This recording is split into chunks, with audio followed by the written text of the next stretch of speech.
Hello bachcho, let's read the question. Figure shows a rod of length L which is uniformly charged with linear charge density lambda kept on a smooth horizontal surface. Right end of the rod in contact with a vertical fixed ball. A block of mass m and charge small q is projected with a velocity v from a point very far from rod in the line of rod. Find the distance of closest approach between the block and left end of the rod. Question हमें दिया गया है कि एक L length की rod है जिसकी uniform charge density हमें दी हुई है जो कि लैम्डा है और एक स्मूथ हॉरिजॉन्टल सरफेस पर ये रखी है और जिसका एक सिरा एक वॉल पे फिक्स है और दूसरे सिरे का नाम दिया हुआ है ए। ओके, और एक इसी सरफेस पर एक ब्लॉक है जो कि जिसका मास m है और उसका चार्ज है q और उसे हमने v वेलोसिटी से इसकी तरफ धक्का दिया, प्रोजेक्ट किया, जो कि इस सरफेस पर फिसलता हुआ इसकी तरफ बढ़ रहा है। तो हमसे पूछा है कि इसकी क्लोजेस्ट अप्रोच बतानी है कि ये कम से कम मतलब मैक्सिमम इसके कितने पास तक जा सकता है। क्यों? क्योंकि देखो अब इस पे भी पॉजिटिव चार्ज है, इस पे भी पॉजिटिव चार्ज है, दोनों क्या एक दूसरे को रिपेल भी कर रहे होंगे और ये अपनी वेलोसिटी की वजह से इसके पास भी जा रहा होगा। तो कोई एक ऐसा पॉइंट आएगा जहां पर ये जाके रुक जाएगा। ओके, तो यहाँ पर ये जाके मान लिया हमने कि इस पॉइंट पर जाके ये रुक जाता है और जब ये रुक जाता है मतलब इसकी वेलोसिटी क्या हो जाती है, जीरो हो जाएगी यहाँ पर। और यह डिस्टेंस हमने मान ली कि ये डिस्टेंस एक्स नॉट पर जाके रुक जाता है, यानी कि एक्स नॉट डिस्टेंस पे जाके रुक जाएगा।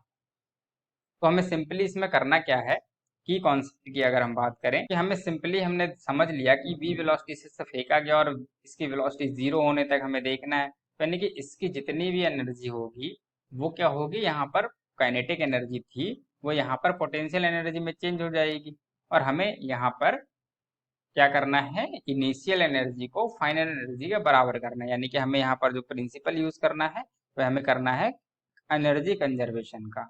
तो हम यहाँ पर क्या लिखेंगे कि कॉन्सेप्ट में एनर्जी कंजर्वेशन हम लगाएंगे, कंजर्वेशन ऑफ एनर्जी। ओके, तो हम यहाँ पर सीधे सीधे कंजर्वेशन ऑफ एनर्जी लगाएंगे। कंजर्वेशन ऑफ एनर्जी मतलब initial energy is equal to E final. Okay, चलिए क्वेश्चन को सॉल्व करते हैं। तो हमें करना ये है, सबसे पहले हम देख लेते हैं कि इसकी हम एनर्जी ले लेते हैं। अगर हम इसको मान लेते हैं इन्फिनिटी पे, मतलब ये इन्फिनिटी पे है, तो यहाँ पर इसकी पोटेंशियल एनर्जी क्या हो जाएगी, जीरो, और काइनेटिक एनर्जी क्या हो जाएगी, के ई की वैल्यू हम निकाल सकते हैं 1/2 एम वी स्क्वायर हो जाएगी। और इस पॉइंट पर क्या ये रुक जा रहा है, यानी कि यहाँ पर इसकी पोटेंशियल एनर्जी कुछ हो जाएगी और काइनेटिक एनर्जी क्या हो जाएगी, इसकी जीरो हो जाएगी और उन्हीं जो भी काइनेटिक एनर्जी होगी वो पोटेंशियल एनर्जी में चेंज हो जाएगी। अब हमें निकालना ये होगा कि इन दोनों चार्जेस यानी कि ये रॉड और ये क्यू चार्ज यानी कि एम मास का क्यू चार्ज अगर पास में आते हैं तो इन दोनों की पोटेंशियल एनर्जी कितनी हो जाती है, वही पोटेंशियल एनर्जी होगी जो काइनेटिक एनर्जी से मिली होगी, यानी कि जो काइनेटिक एनर्जी के बराबर होगी। ओके, तो हम सिंपली सबसे पहले कैलकुलेट कर देते हैं कि जब ये इसके इतने एक्स नॉट डिस्टेंस पर आ जाएगा तो उस सिस्टम की पोटेंशियल एनर्जी कितनी हो जाएगी। तो पोटेंशियल एनर्जी को कैलकुलेट हम कैसे करेंगे, अगर हम यहाँ पे अलग डायग्राम बना लें, छोटा सा एक, ये हमने रॉड बना ली और ये हमने वो एक्स नॉट डिस्टेंस पर वो एम क्यू चार्ज बना लिया। हम क्या करेंगे कि एक्स नॉट डिस्टेंस है ये हमारी और इसकी लेंथ है एल है, तो हमने माना कि यहाँ से x दूरी पर जाकर हमने एक dx का कंपोनेंट ले लिया और इस कंपोनेंट की वजह से हम निकाल लेंगे कि पोटेंशियल एनर्जी कितनी बन रही होगी। तो इस dx कंपोनेंट की वजह से यहाँ इसको पास लाने के लिए जो पोटेंशियल एनर्जी होगी बहुत छोटी सी पोटेंशियल एनर्जी du होगी और du की वैल्यू क्या होगी, k Q1 Q2 upon x, यही होगी।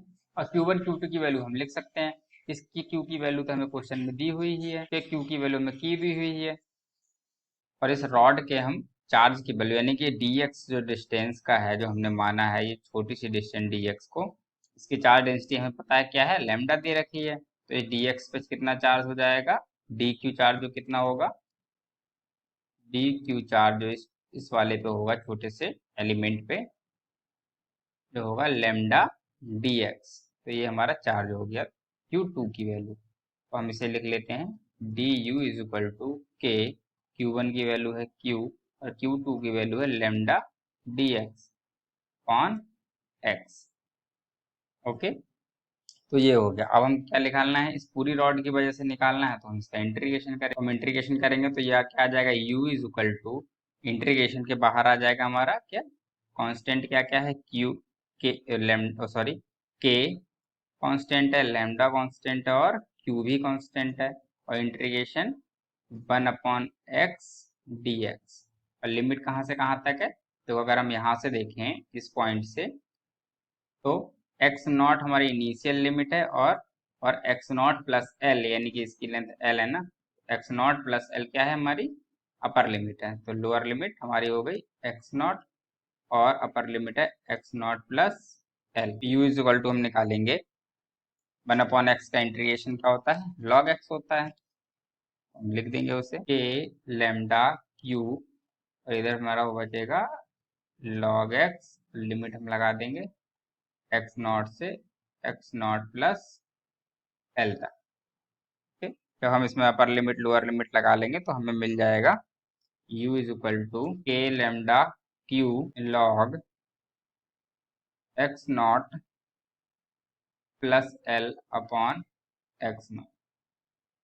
ये मिल गया हमें फाइनल स्टेज पर पोटेंशियल एनर्जी। तो अब हम क्या करेंगे, हम ये पोटेंशियल एनर्जी मिल गई कहाँ पर, यहाँ पर जो हम यहाँ पे हम बात कर रहे थे उसकी वैल्यू हमने ये निकाल ली। हम लगाएंगे सिंपली कंजर्वेशन ऑफ एनर्जी का फॉर्मूला, ये वाला initial energy is equal to final energy, यानी कि इनिशियल एनर्जी ये थी और फाइनल एनर्जी ये थी दोनों। तो energy initial is equal to energy final. तो इनिशियल एनर्जी कौन कौन सी थी, एक थी यू और प्लस काइनेटिक एनर्जी के ई इनिशियली, और इधर भी यू और प्लस काइनेटिक एनर्जी फाइनल।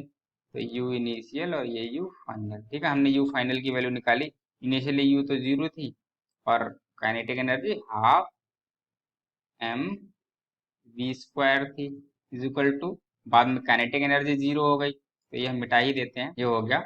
और फाइनल काइनेटिक फाइनल हमारी एनर्जी क्या आई थी, तो अभी हमने निकाली है के लेमडा क्यू और ब्रैकेट में log x naught plus L upon x not. हमें वैल्यू किसकी निकालनी है, हमें वैल्यू निकालनी है एक्स नॉट की। तो हम एक्स नॉट की वैल्यू निकालने के लिए एक सिर्फ कैलकुलेशन करेंगे, सिंप्लीफाई करने की कोशिश करेंगे। सिर्फ लॉग के टर्म को एक तरफ रहने देते हैं, बाकी सब एक तरफ कर लेते हैं। 1/2 एम वी स्क्वायर, और इधर हम ले लेते हैं K Q lambda is equal to हो जाएगा log x naught plus L upon x naught. तो हम इसको लॉग को भी इस साइड ले जाएंगे तो ई की पावर में हो जाएगा, तो हो जाएगा हमारा x naught plus L upon x naught is equal to E की power 1/2 M we square upon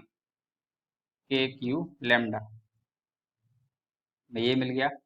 इधर क्या बचेगा, इधर बचेगा 1 plus L upon x naught is equal to E की power 1/2 M we square upon K Q lambda. तो ये 1 को इधर ले जाएंगे तो बचेगा L upon x naught is equal to E की power 1/2 M we square upon K Q और लेमडा -1। हम निकालेंगे एक्स नॉट की वैल्यू, तो x naught is equal to हमें मिल जाएगा एल अपॉन ई की power 1/2 M we square upon K Q lambda और -1।